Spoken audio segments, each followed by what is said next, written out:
Well, the Cleveland Browns beat the Tampa Bay Buccaneers on Sunday, and after that, they didn't go home and rest and relax and eat a nice post-game meal. It was right on to Cincinnati, and that's what happens when you have a short week. Alongside Mary-Kay-Cabot, I'm Zack Meisel from the Browns facility in Berea. Mary-Kay, Browns play the Bengals on Thursday. There's no time to rest, no rest for the weary. How are they going to handle this short week? One practice for the big Battle of Ohio. It's a battle for first place.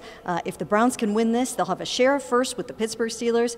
If they lose, they tumble down to third with the Ravens, and the Cincinnati Bengals hold first place. So it's a huge, huge game, and obviously we know that, it's been a long, long time. I think since 1986, I think it was, that these two teams have played for first place this late in the season. And with the Browns and the Bengals, all four teams in the AFC North above 500 winning records. That's the only division in football with that stat. When you look at the Browns, and on a short week, they've played Jacksonville, Tampa Bay, Oakland the last 3 weeks. They'll get the first legitimate test and really challenge that they've had in a month now. Especially in a short week, you go on the road. What do you expect from Brian Hoyer? What do you expect from this team, given that they really haven't had this kind of pressure on them in a long time?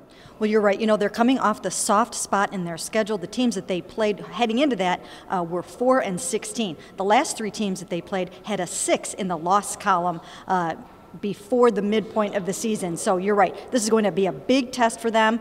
The Bengals, got off to a great start. They stumbled a little bit, but they're back on track. They just beat the Jaguars. I'm expecting Brian Hoyer to be able to go in there and do what he always does. Like Joe Thomas said, the stage is not too big for him.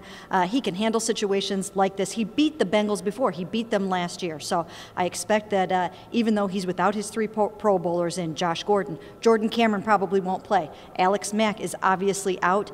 He finds a way to get it done, and he gets a lot of help from the defense and the special teams.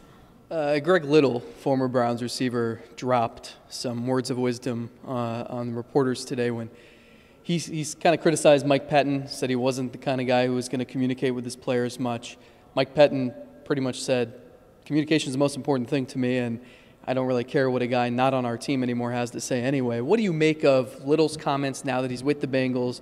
He says someone's going to have to pay Thursday night. What do you make of this whole controversy? Well, first of all, I'm not really surprised because Greg used to say some of those kinds of things when he was here with the Browns. So Greg likes to shake it up every once in a while, and he certainly did that. I'm sure Marvin Lewis is probably not too happy to pick up a guy and have him kind of go off like that. But what I've seen in Mike Pettin so far is that he really does value communication, and he really does have a good working relationship with his players. I asked a lot of guys about that today, and they agreed with that. I also asked Dante Whitner, what did you think about Greg's comments? And he said, hey, the game is played between the lines. But I will tell you, I do believe that this will be passed around and that they will have a little bit of fun with Greg saying somebody's got to pay.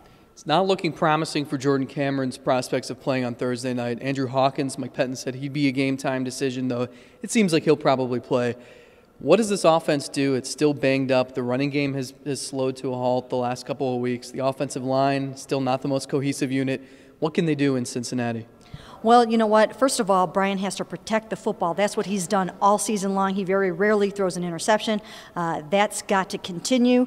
They're going to have to try to pound that football. They can't do it. They haven't been able to do it very well with Alex Mack out of there, and this is a good defensive front that they're playing.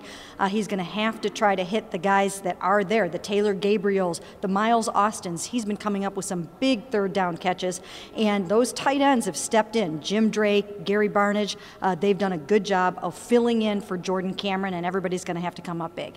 The Browns are in prime time Thursday night facing the Bengals at Paul Brown Stadium in Cincinnati. We'll have plenty of coverage for you on cleveland.com alongside Mary-Kay-Cabot. I'm Zack Meisel.